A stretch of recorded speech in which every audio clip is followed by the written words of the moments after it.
Welcome, ladies, gentlemen, and extraterrestrials, to another episode of the Humansplaining podcast. It is the wokest podcast on this side of the galaxy. I'm your host, Guy D. Craft, and I am joined by a very special guest, Philip Wade. Philip, welcome to the show.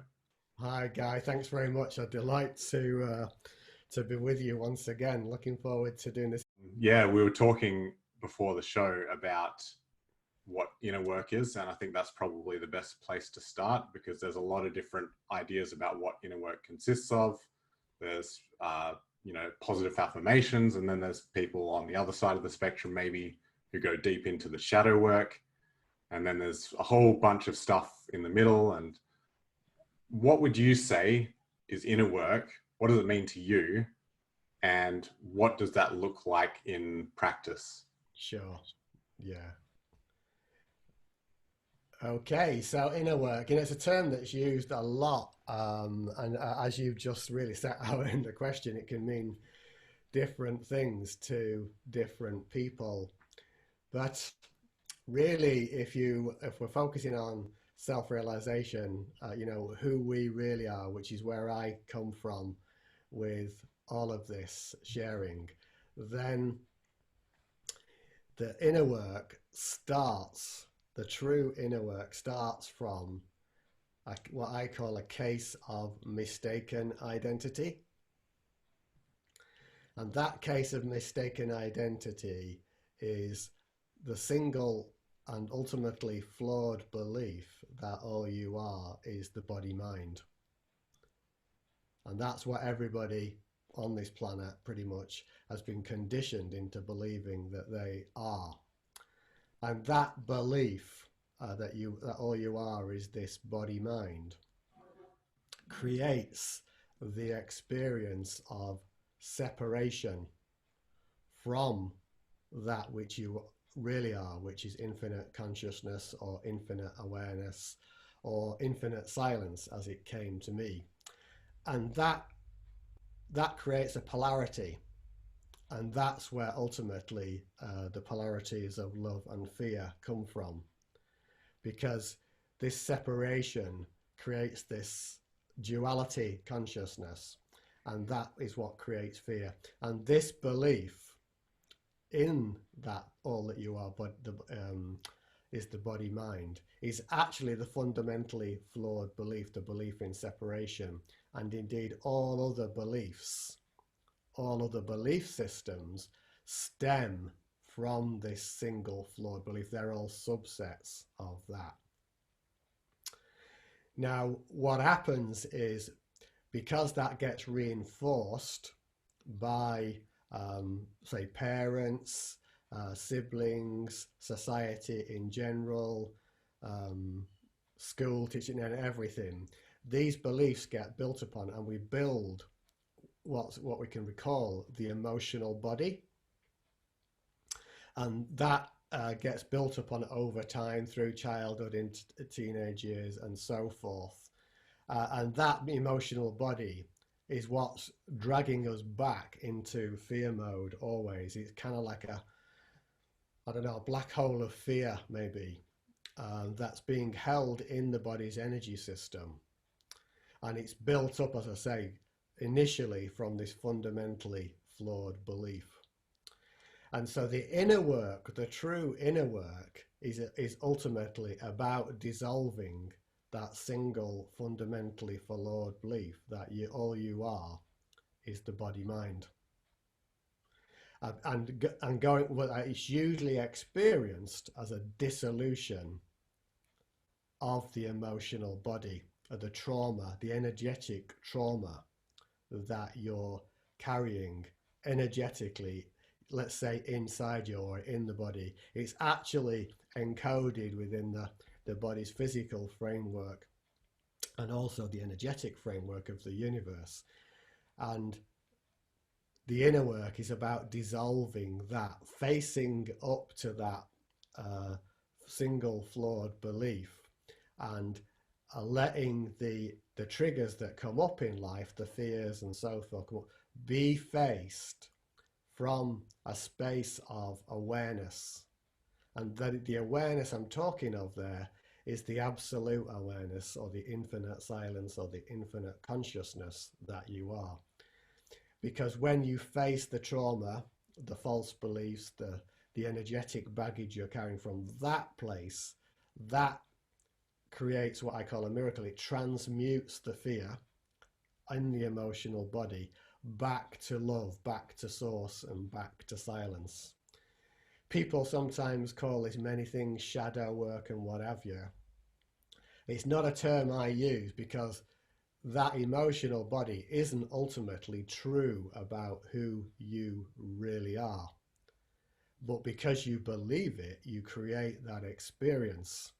And it can be like a shadow in your experience, or like a baggage that you're carrying around on your shoulder. So the inner work is really about facing up to that and letting that dissolve in the light of awareness. And that can be both simple to do, but also challenging. And the reason it can be challenging is because we're so bought into the myth or the false belief of who we really are. And the more that you hang on to that belief, the more difficult that transition or that transmutation or the experience of that becomes. But the more you're prepared to trust totally this infinite consciousness or this infinite awareness you are, the transition becomes smoother. You're still going to have to face what I call the celestial music, so to speak, of the emotional baggage.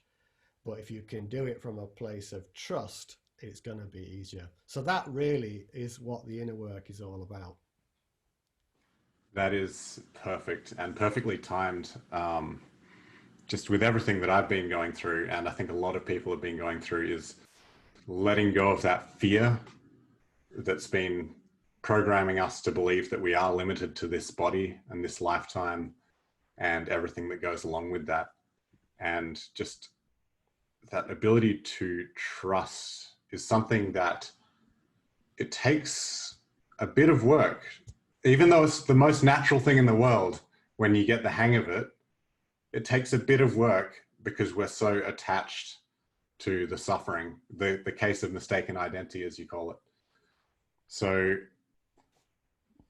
you recently ran a retreat. It was a yoga retreat primarily, right? Self-realization, yeah, is what the term I use. Yeah. Right.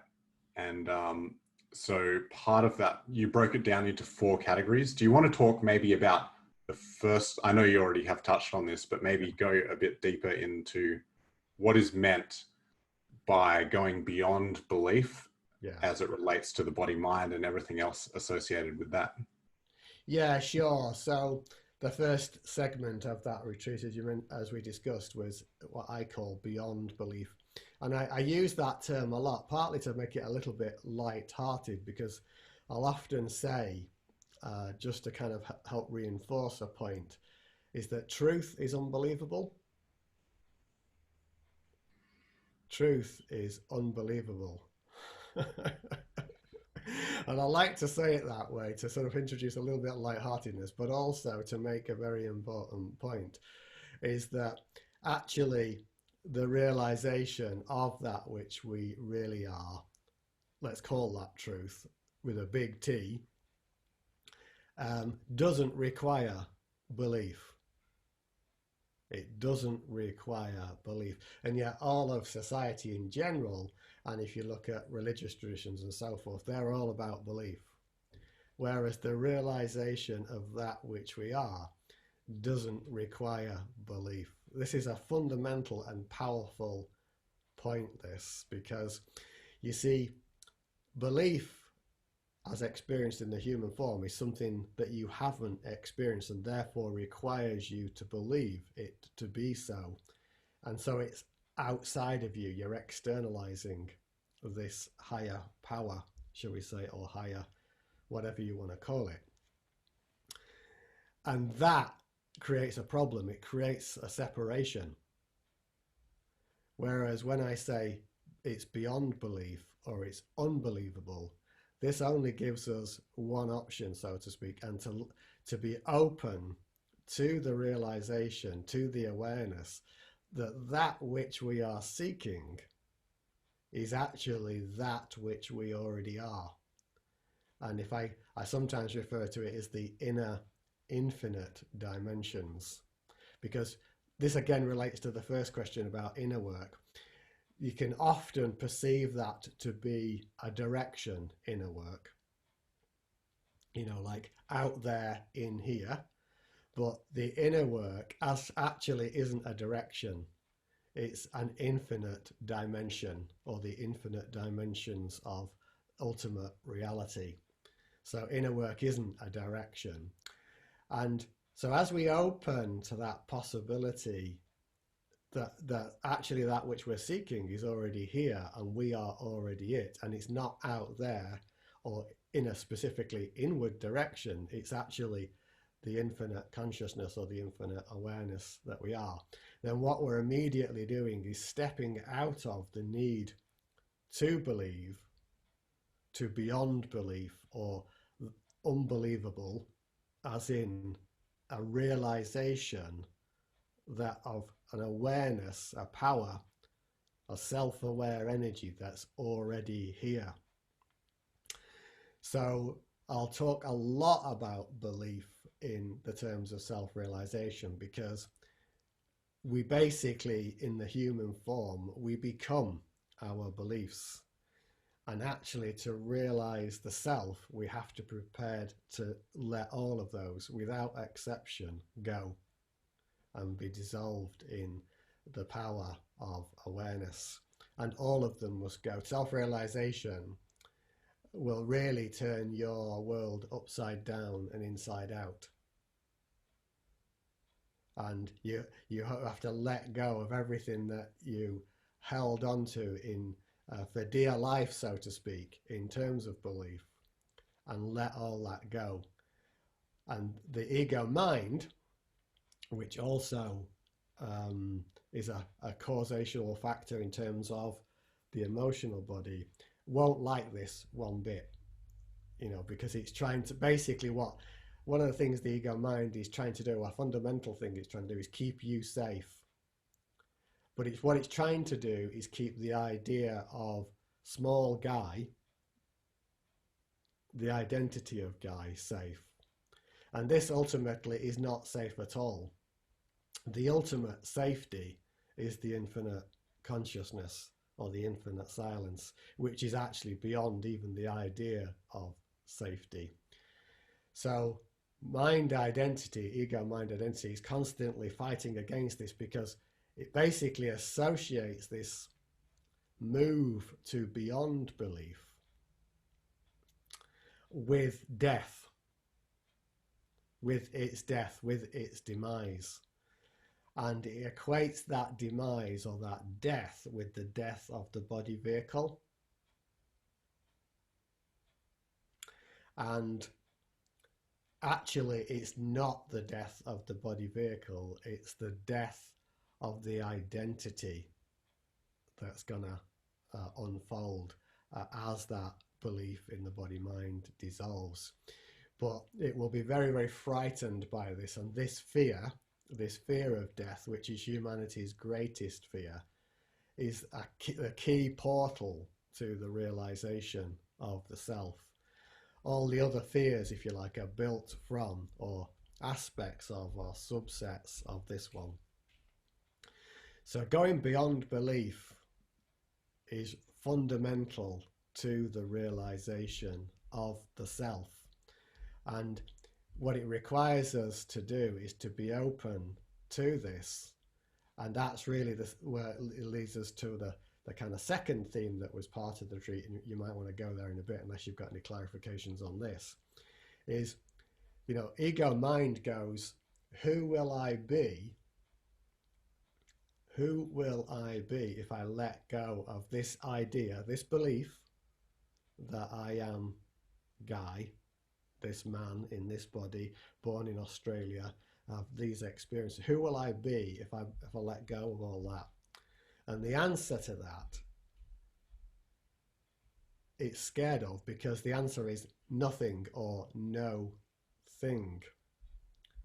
and that's where its fear comes from. But this no thing or nothing is actually an infinite field of self-aware energy. And that's why it's kind of like going into that void or into the black hole of awareness. So that's what I mean by going beyond belief. That's very well said. And yeah, the vast emptiness, for those who are watching, we're going to do a guided meditation at the end. So if you've never really done meditation before, you'll get a taste of what that is, the emptiness, the silence, the infinite silence, as you call it. And yeah, Joe Dispenza, who I'm a huge fan of, he calls it the quantum field or the information field. And that's where we all come from. That's our true home. And this physical reality is just a manifestation of that. It's not who we really are. And if we cling too tightly to the physical manifestation, we go from energy into matter. We convert energy into chemistry. But when you start meditating and you start doing the inner work, you convert the chemistry into energy and you start to build that auric field, that energetic field. And you actually become a lot more perceptive to things that you weren't perceptive of before, such as the infinite space or the infinite silence, the vast emptiness. And even with the eyes closed, eyes open, doesn't really matter. You can feel the space in the room that you're in, or even beyond the walls in the room that you're in, to the edges of the universe when you get quite good at it. But it's something that the more fear you have, the more restricted you are. And so, yeah, I feel like I'm just repeating what you said here, but It's okay. nothing wrong with repetition, right? I mean, it reinforces the important points. Absolutely. You know, there's been so much conditioning gone over a long period of time for most of us. Repetition is very, very important. Of this, So, the truth, yeah. so maybe we can talk a bit about trust and why should people trust two guys on the internet talking about infinite silence and vast emptiness? Why should they trust us, or should they trust us? What should they trust? Good question. Yeah, absolutely. Yeah, so indeed, actually, you know what? This question of trust is fundamental. And what is it that you're trusting? Are you trusting that guy called Guy Craft who's born in Australia, or this guy Philip Wade who's in England, the other side of the planet? Or are you trusting in that which you truly are? And actually, the invitation isn't about trusting or believing Philip or Guy at all. Nothing to do with that. I'll often say in almost every event, in fact, every event, I'm sure when I'm doing a retreat, I'll say this: don't believe a word I say, because truth is a realization, not a belief. Don't believe a word I say, because truth is a realization, not a belief. So basically, the invitation here isn't to do with anything to do with them believing the words that are coming out of your mouth or my mouth. The invitation is to check within that inner infinite dimensions of the heart space, which is directly connected to that infinite silence, and see, is what's being shared here, is that resonating inside in those inner infinite? Is there a kind of like an inner yes that's emerging, that's arising to say, you know what, actually, I can really resonate with what's being said here. There's something that has the ring of truth about it. And it's likely that will feel, and if that's the case, it feels uplifting, it feels inspiring, it feels inviting, it's expansive. And that is the kind of like hallmark, so to speak, of that truth, of that awareness. To say, actually, what's actually happening then there, although it appears that there's this guy called Guy in Australia and this other guy called Philip in England talking about this stuff, actually there's a higher communication that's going on, because in that inner infinite space that I was talking about, the infinite silence, that's the place where we really are all one, and there is no separation. There isn't any idea of even Guy or Philip there. And the communication is arising, the verbal communication, if one is open to it, to that vast emptiness, that infinite essence, then the right words, the right pointings, the right insight are naturally arising from there, being communicated from there. And it's not the specific words that I'm sharing that are important.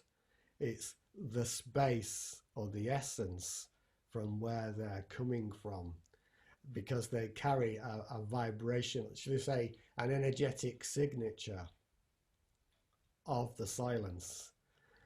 And everybody, without exception, shall we say, can tune into that radio station, the universe's radio, Radio 1, Radio 1. For the English audience, they'll know what that'll mean more. So, radio oneness, if you like, of the universe. And that's what ultimately you're trusting.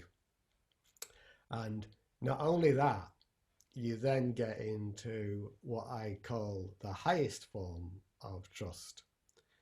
And so I'll often ask at an event, what is the highest form of trust? And you don't need to answer that, because I'll offer a pointing. It turns out the highest form of trust is not having to trust at all. It's a knowing. It's a realization. There's somehow that can't be comprehended from the mental space. Somehow I know, or it is known, would be more accurate, because it's not like a personal I that knows. It is known that this is so, that this is resonant, this is what is being shared here is resonant, or taking me to, or opening to that ultimate realization. So that, if you like, is the acid test. Is this speaking and resonating inside? Interestingly, though, apart from that, and if there's an openness in you, you'll be able to tell that. However, and this is something that's important to share, there can also be the sharing of ultimate truth can also bring up stuff in your emotional body. For instance, there may be some anger or whatever arising in you, present here now.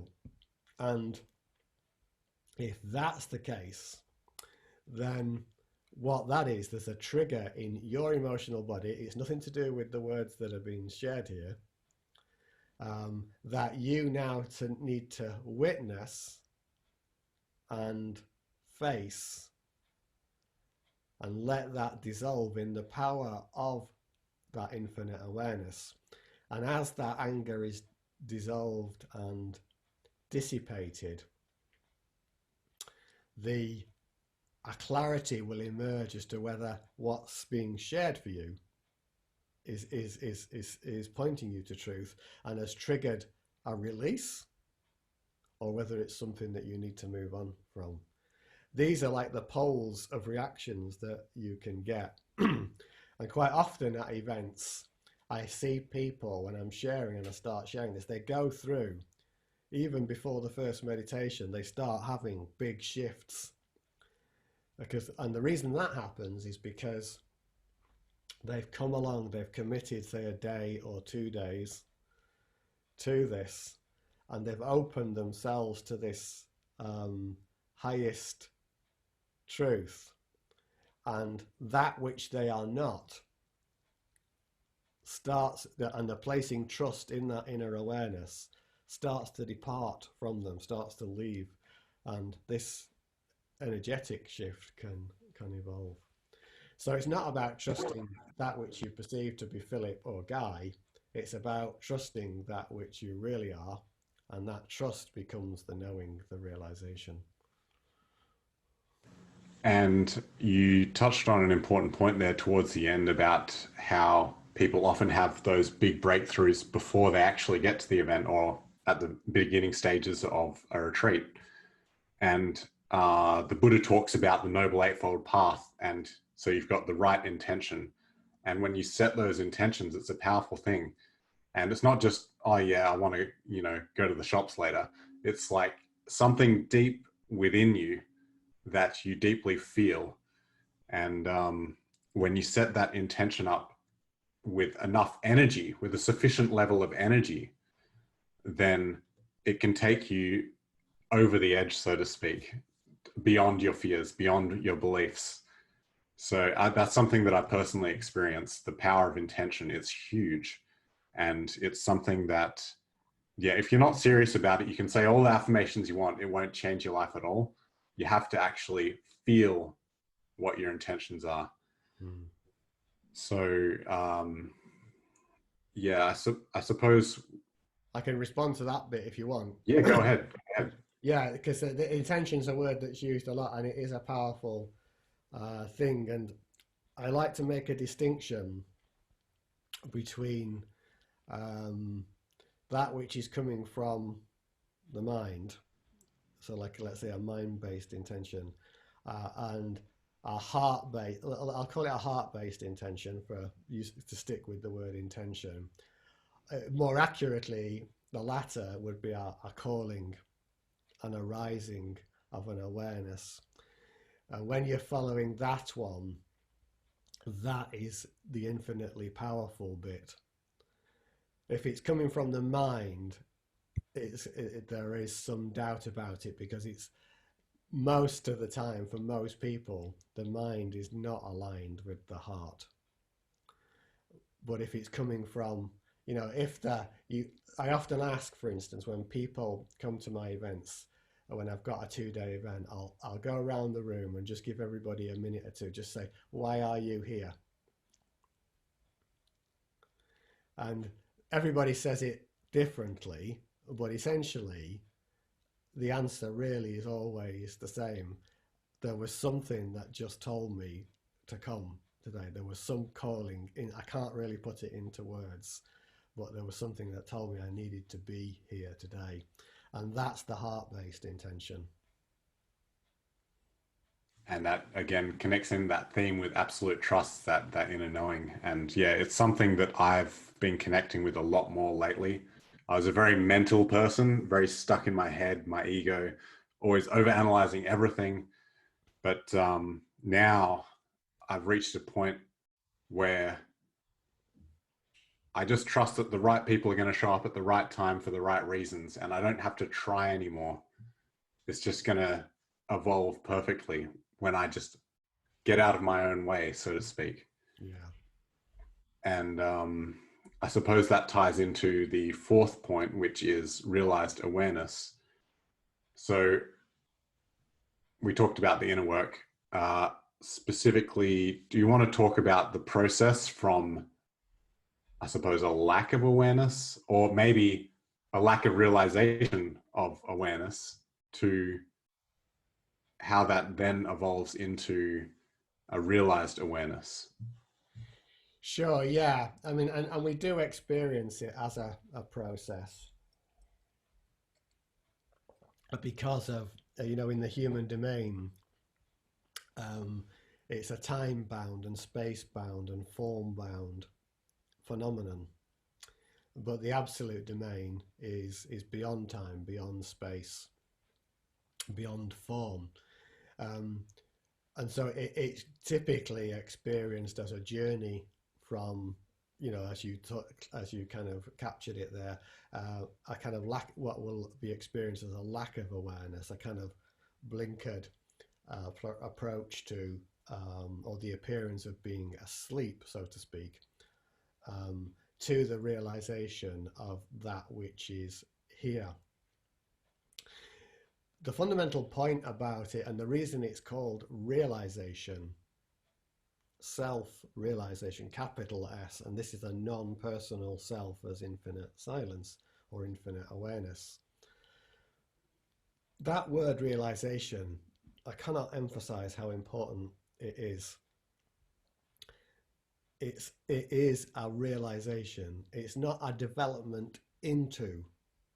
It's not a growing into, an achievement of, that Buddha nature.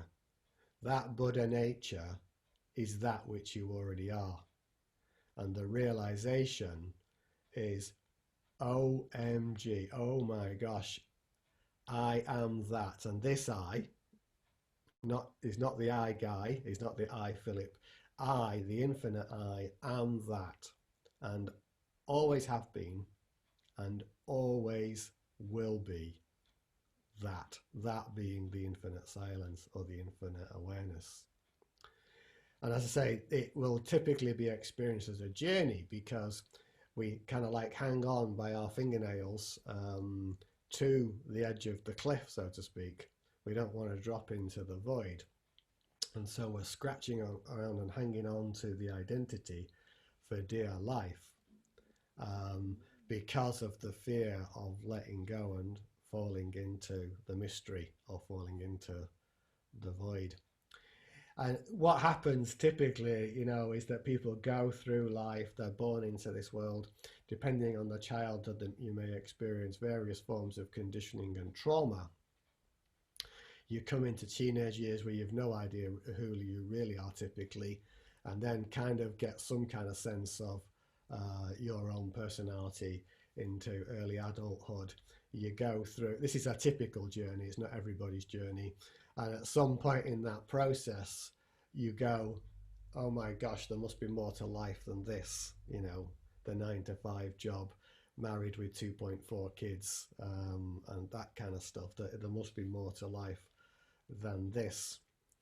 And what that is, although it might appear to be coming from the mental space and a dissatisfaction with life, what's also happening there is that awareness is always seeking to communicate and express and articulate and go tap you on the shoulder and say, oi, listen to me, wake up. And at some point that starts to happen, and you start to go on an exploratory journey. And the more open that you are to that, and the more you're prepared to listen and use tools such as meditation, the easier that opening journey's gonna become. It tends to be quite, shall we say, all over the place path for a lot of people, or quite a rocky road, because of jumping between listening and not listening.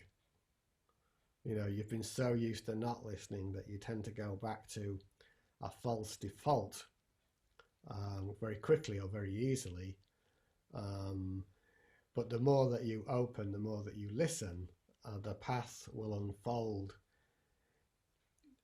It appears as though it's unfolding at first in front of you. The roadway is opening up in front of you. But I like to say it this way. The path doesn't lead away from you. It's not in front of you. It leads to you. It leads to you, to the realization of that which is already here. And that you is different from the identity you. It's the you as infinite silence or non-personal awareness or infinite consciousness. And so the journey is the opening to that realization. And the more, going back to the trusting, that you can trust that inner calling, the easier and less rocky that road is. Let's go. So yeah, the meditation. We can always pick up any questions after this as well if people Yeah, want cool. to. Sounds good. Actually, let me just say something about questions, and then I'll go to the meditation, because a key part of that journey, just it'll help give even more completeness to the previous question. That opening up. In fact, what I'm going to do is, before we go to the meditation, I'll do a little exercise with everybody. It's part of the meditation in a way. But as you are opening up, the fundamental question on spiritual self-realization is this: who am I? Who am I? So let's just do a little exercise now. We can do it with you now, Guy, and everybody else who's watching can join this. Whether you're watching on replay or live now, you can still do this. So just close your eyes for a moment, Guy, and just inside ask this question: who am I?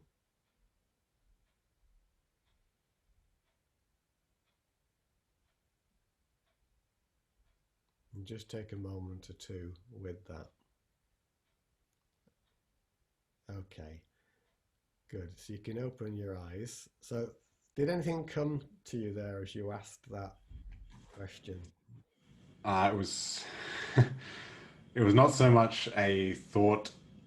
It was more a feeling of being sucked into like a vortex. Yeah, I don't really know how to describe it. Like a sinking feeling. Okay, yeah. Yeah. Okay, so this is good actually. This is quite good. So the way that you've articulated that is already showing me, as far as your experience there was concerned, we've created a distance. I'll say a bit more about how other people can respond to that. Elizabeth is saying light. She got. There's already a kind of an observation in you that's taking place, that's not separating, but dissolving the identity with the mind. Because quite often, especially if you're new to this, and I ask this question, who am I? People can come up with, I am a man, or I am a woman, or I am a mother, or father, or the job, whatever. It could be any number of things that can often come up. But if there's already an evolving awareness, then you start to move beyond those physical identifications into things like light, like Elizabeth got there, or sinking into this vortex for me is a movement or an opening into that void. So to help the people who are still maybe relatively new to this, we can take this exercise a little bit further. And it demonstrates an important point. So we're going to do the same again. And Jean got stillness. That's good. I'm pleased about that, Jean. So let's do the exercise again. And close your eyes. And now we're going to ask the question, who am I without memory?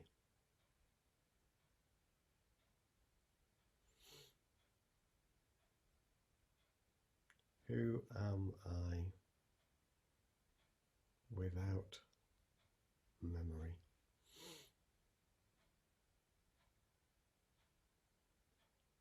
And just taking a moment with that. Good. And now, if you want to just share.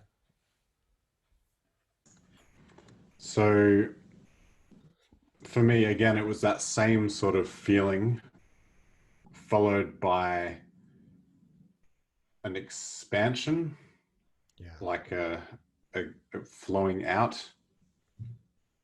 Yeah, it gets hard to describe, but It does, yeah. It gets to the point where it's beyond words.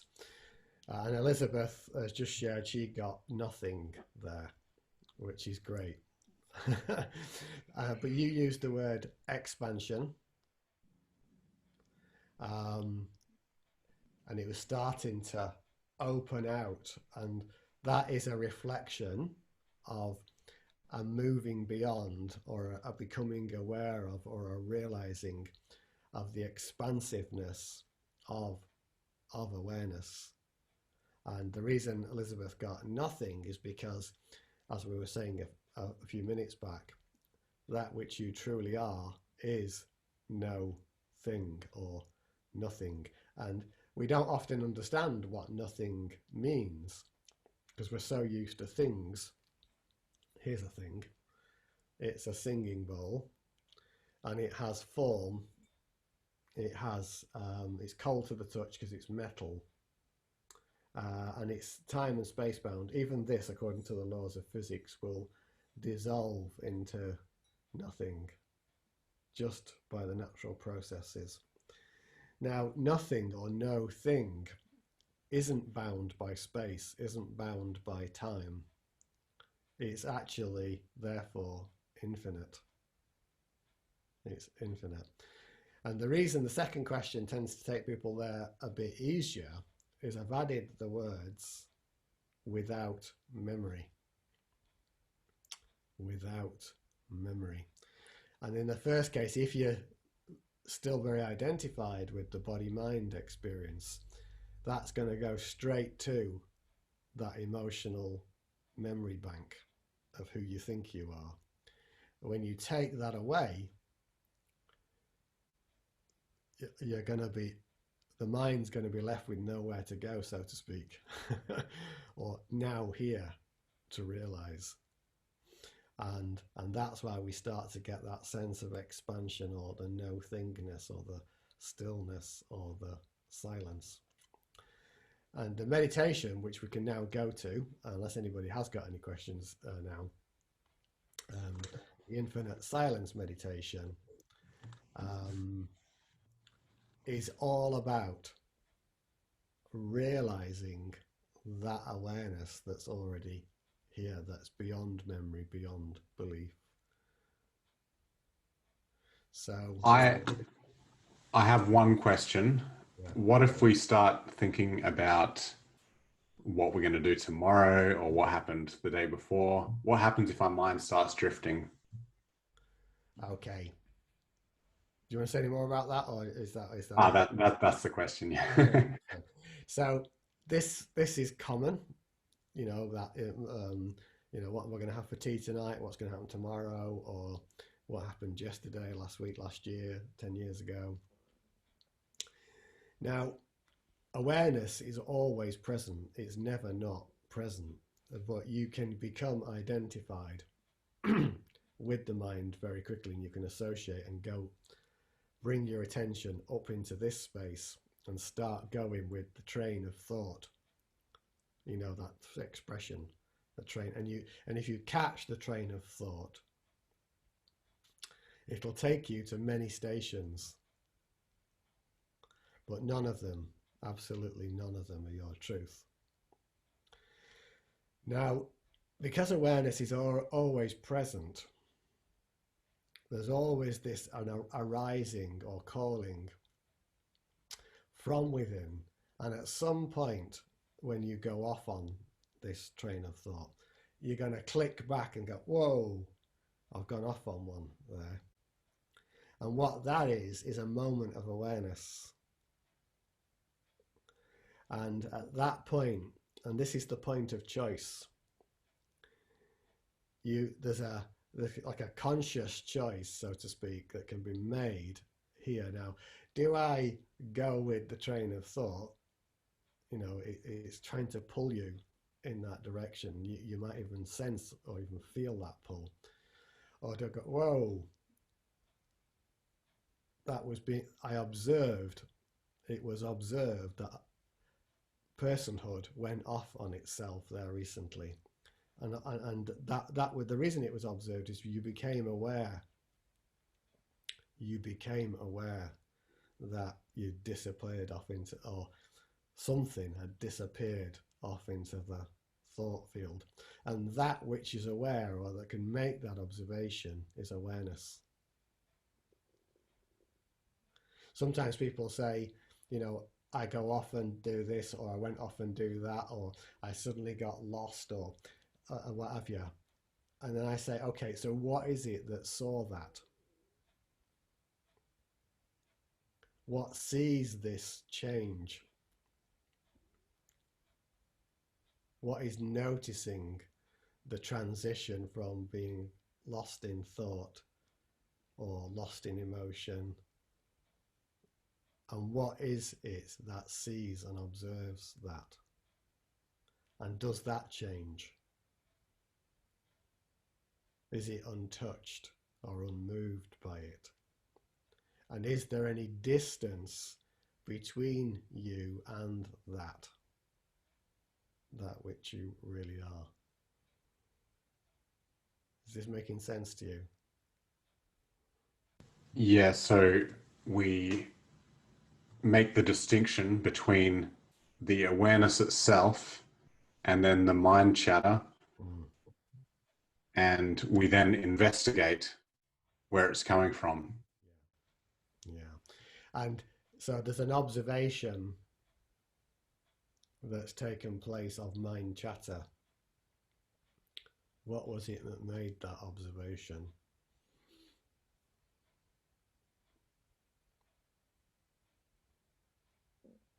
Yeah.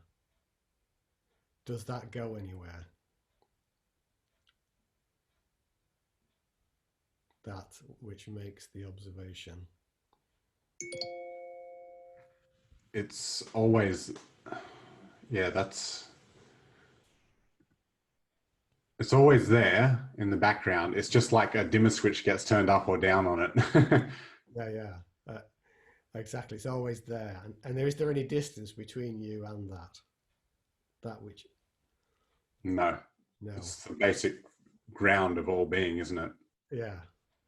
So what's happening is that basically we're making a switch, we're moving attention up into the head rather than associating with or being one with that unchanging ground of awareness, which is, as you say, the ground of being. Also, being emanates from that.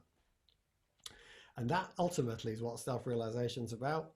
It's going, that which is unchanging, that which is still, that which is unmoved, unblemished, untouched by all of the appearances on the green screen of consciousness,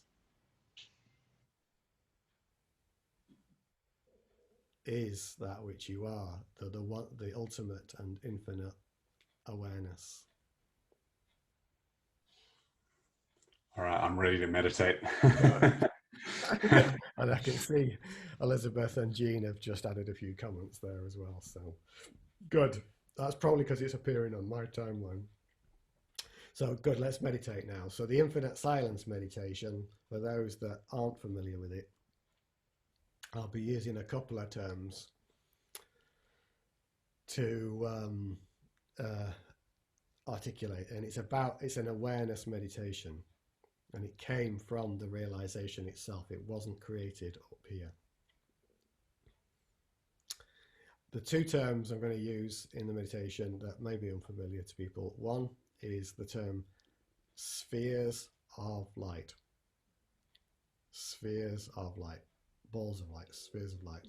And that's a term that came in meditation, and I use it because of that reason.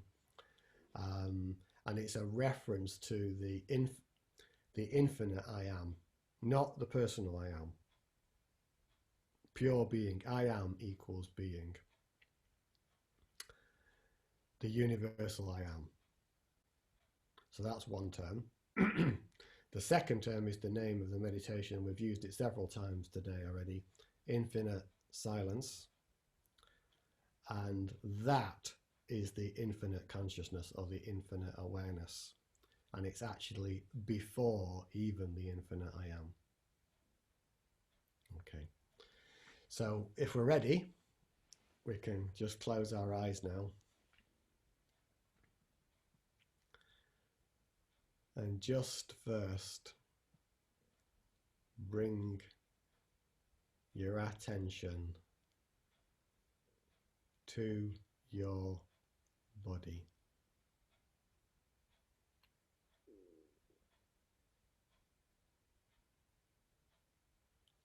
Just noticing the sensations, the phenomena, the breath, feelings, emotions. Just simply, silently observing those without any judgment.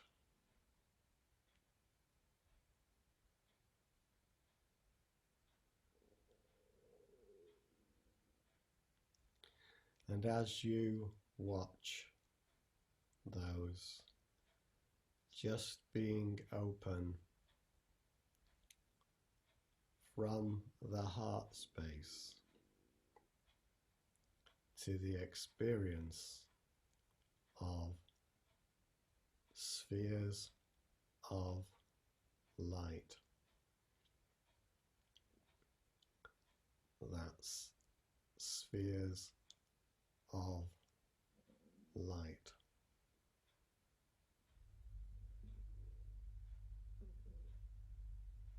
And this energy of spheres of light is the same as the universal state. I am the infinite. I am pure, universal being.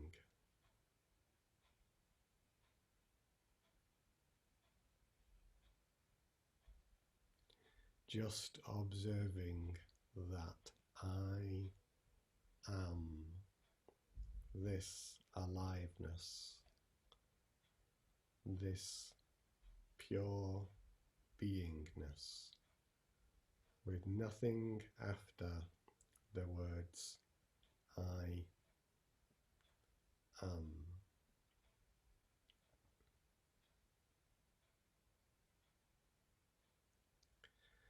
And simply know now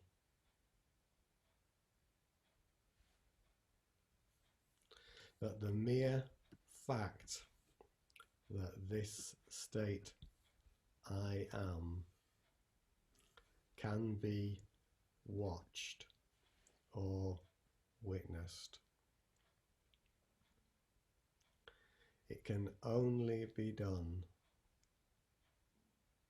from the silent witness within infinite silence.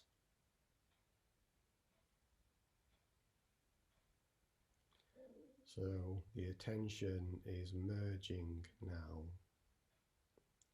becoming one with this silent witness that sees the universal state I am,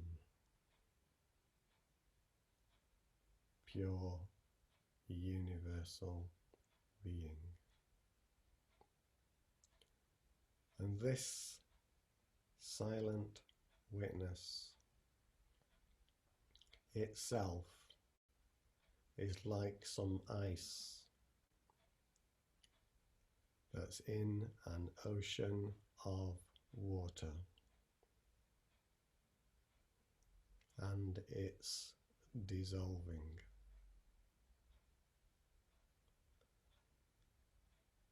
Melting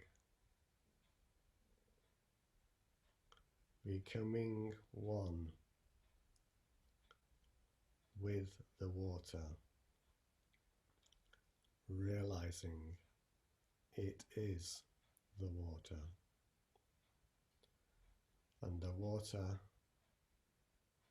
is an infinite ocean of infinite silence.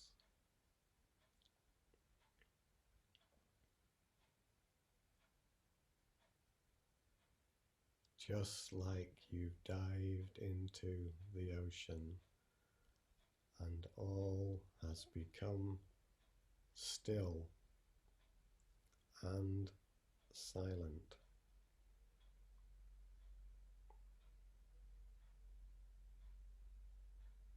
Melting like the ice, dissolving, realizing one is the ocean of stillness, of silence, of awareness, here, now.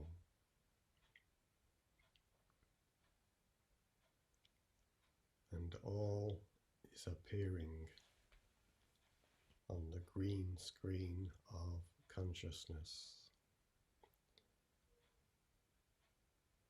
But one remains rested in and as this ocean of stillness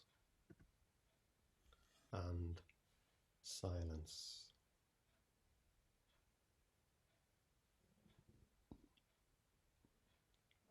Merging deeper and deeper, effortlessly and silently,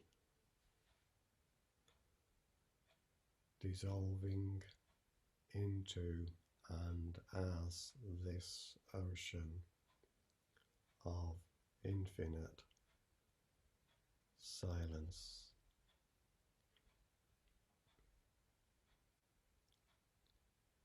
And just for now, in silence, we trust.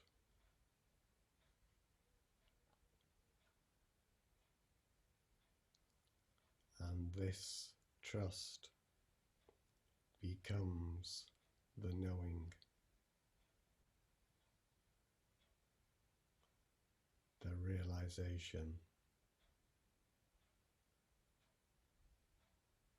by awareness of awareness.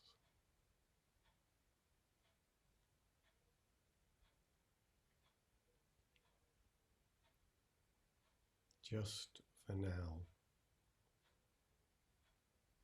being open to this. In silence, you will realize your truth.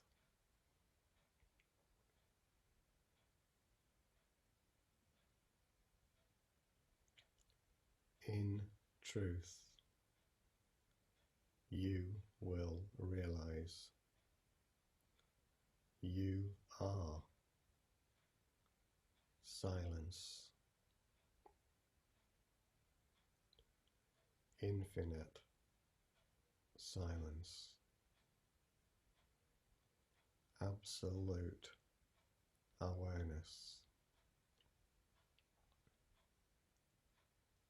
Always you have been this.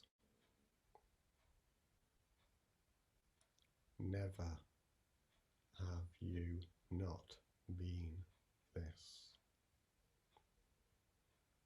Infinite silence.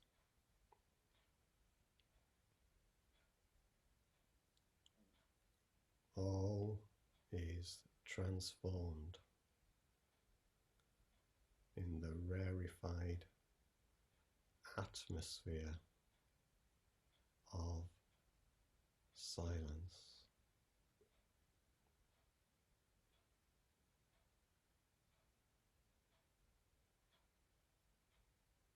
Nothing you have to do now. Already this.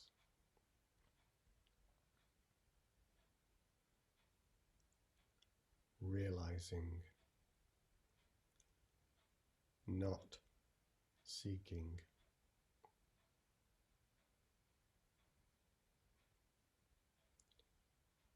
Seeing, not looking.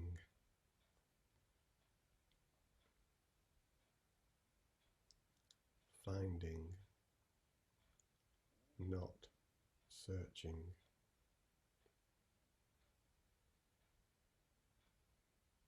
It is here.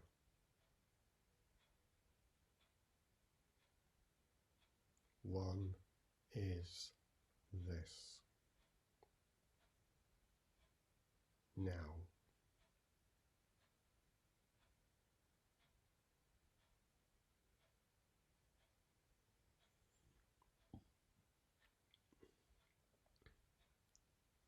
Simply, effortlessly, silently, this pure presence of infinite silence.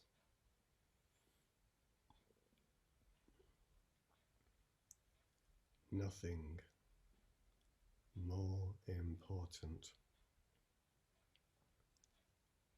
than this.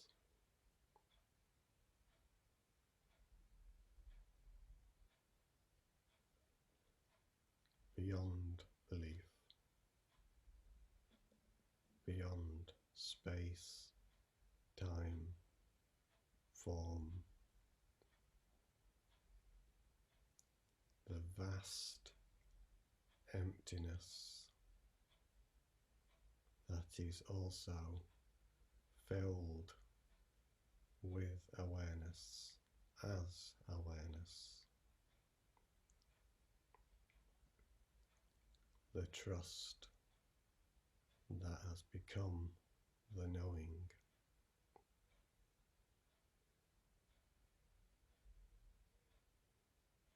The realization, one is this, always this.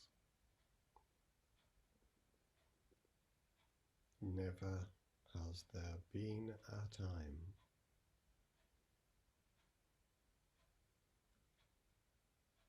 when one was not this. Never will there be a time when one is not this.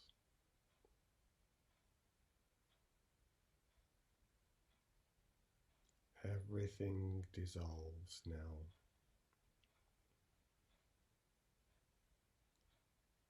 The vast, infinite ocean of infinite silence,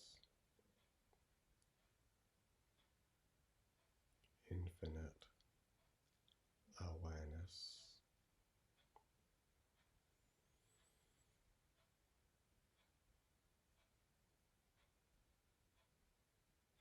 Now,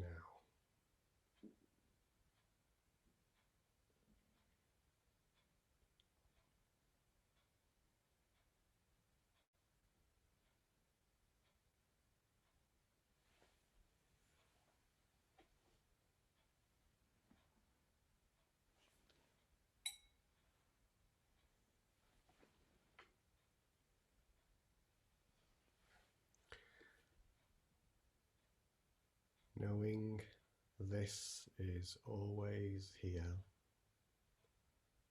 always this. In a moment, I will ring the singing bowl 3 times. Just keep your attention rested in this, as this.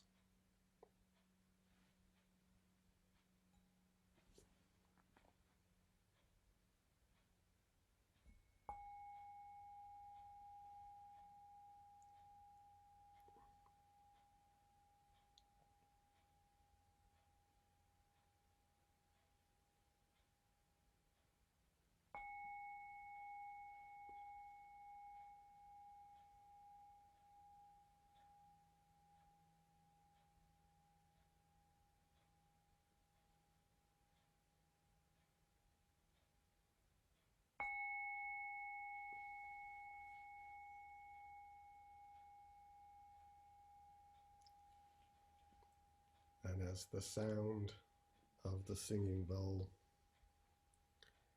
gently fades away, aware of your body, the chair you are sat on, or whatever you may be lay on.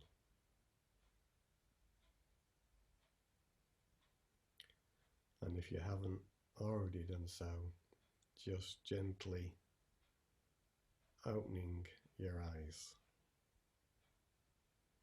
knowing this awareness is always here, now. Namaste.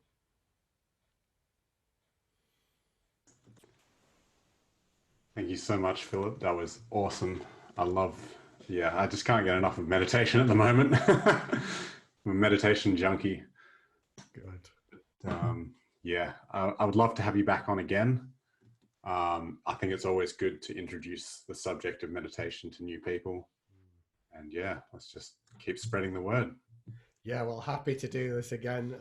Sounds good. Should we do one last check, see if anyone's got any questions? Yeah, let's do that. I think there's a few people watching in different locations. So I can see sort of a few people on my timeline saying thank you, and that they're here. So thank you for joining us, folks. I can't see any questions being asked on my. Can't see any on my end, which is perfect because I'm happy to go off and keep meditating on my own. If anybody wants, by the way, just to mention, somebody else is saying thank you, really enjoyed it. If anybody wants that infinite silence meditation, I have many versions of it on my YouTube channel. But I've got one that that's 30, I think it's 33 minutes long. That's I've recorded fairly recently. That's a good go-to device. So I can send you. I'll put the link. I'll send you the link, guys, so you can share it on your excuse me, on your timeline if you want. If anybody wants to experience a longer version of that with me. Awesome. So for those who don't know where to find you, where can they find you? Yeah, my website is gatewaylocation.org. That's all one word, gatewaylocation.org. And there's a ton of absolute mountain of free spiritual self-realization resources there.